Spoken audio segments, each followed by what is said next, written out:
Good morning. I'm Captain Dahlia Simons with the Fort Bend County Sheriff's Office over Criminal Investigations Division.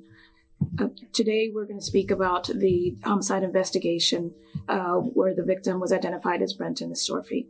When Sheriff Eric Fagan took office, his goal was to get cases such as this one solved. The Fort Bend County Criminal Investigations Division has since made arrests in 3 different homicide cases dating from 2017 to 2020. This homicide case began on October the 16th of 2019. And at 12:05 a.m., the Fort Bend County Sheriff's Office deputies received a phone call of intruders that had made entry to a residence at the 6900 block of Glen Rosa Drive in Katy, Fort Bend County, Texas. When deputies arrived there, they identified a young homeowner identified as Brenton Estorffe, 29 years of age, who was found deceased, and he was shot to death while defending his family. So I'm going to go ahead and turn it over to Lieutenant Heinemeyer over criminal investigations.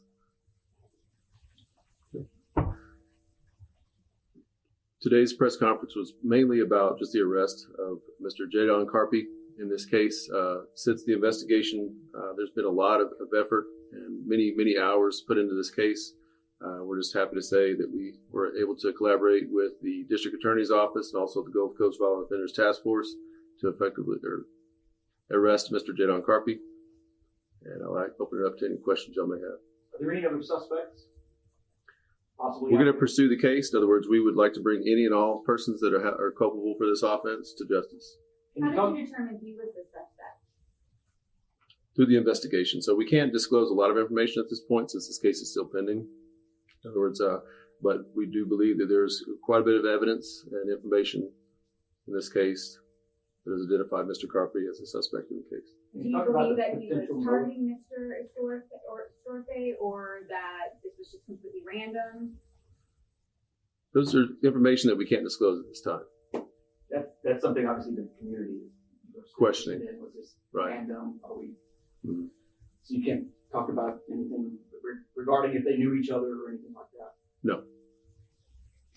And I remember there was surveillance video of a car that y'all were asking for information about after this first happened.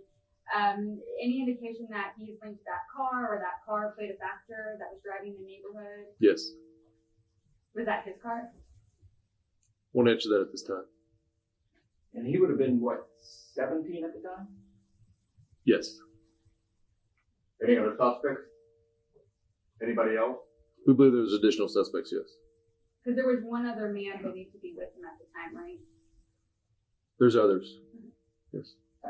Can you update us at all on Brenton's family? Are they still around? Are you in contact with them? I know his widow was Yes. at a press conference. I can say that we've maintained contact with both Brenton's wife and also Mr. Estorffe's father, who still lives in Australia. So, of course, they've been made aware of these developments, and we kept them in touch. Were they glad Kept to in hear touch with them. Were they glad to hear of an arrest? Yes, very happy to hear so. So, Captain Simons and I both spoke to Mr. Estorffe prior to, or just right after the arrest, rather. So he was very happy to hear that. And he said he'd been waiting on that day since his son's birthday. Unfortunate and it's extremely tragic event that he was murdered on his 29th birthday in his home in front of his family. This made huge news in Australia. Yes. So it's fairly uncommon compared to here. Yes. And I think he's a pretty well-known big rugby player there. And this suspect, does he have any criminal history? Been arrested for any other crimes in the past? I won't disclose the person's criminal history here, but I think there's some open records search could answer that question for you. Talk to us about what you can. You know, this was years in the making, and you guys didn't give up. You know, the intricacies of the manpower, Sure. You know, the emotions. You know, this is, you know. Well, as you can imagine, a case of this seriousness, you know, a man murdered in front of his family.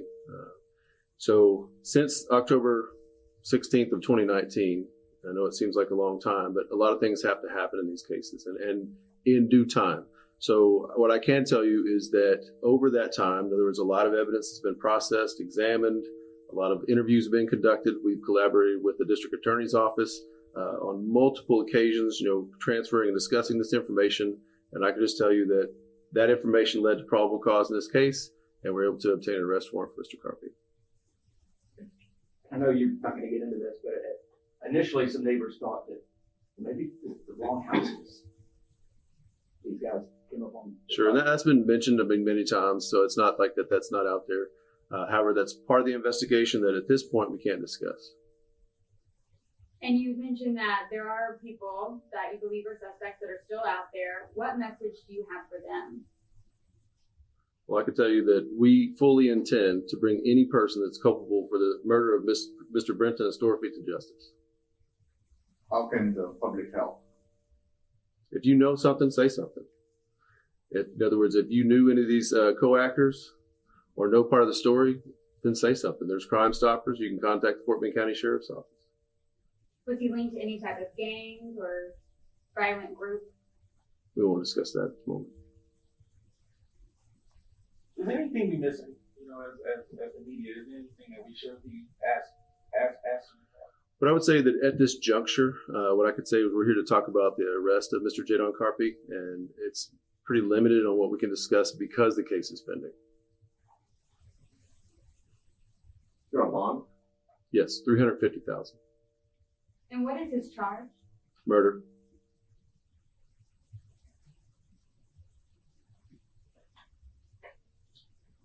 If there's all of the questions, then I think that will be it for today. Do you think that the public has anything to be concerned about since there's still some suspects out there?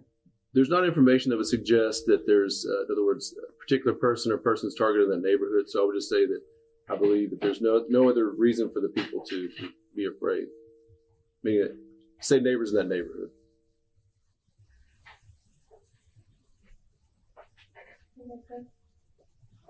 I think that will be all. I think we're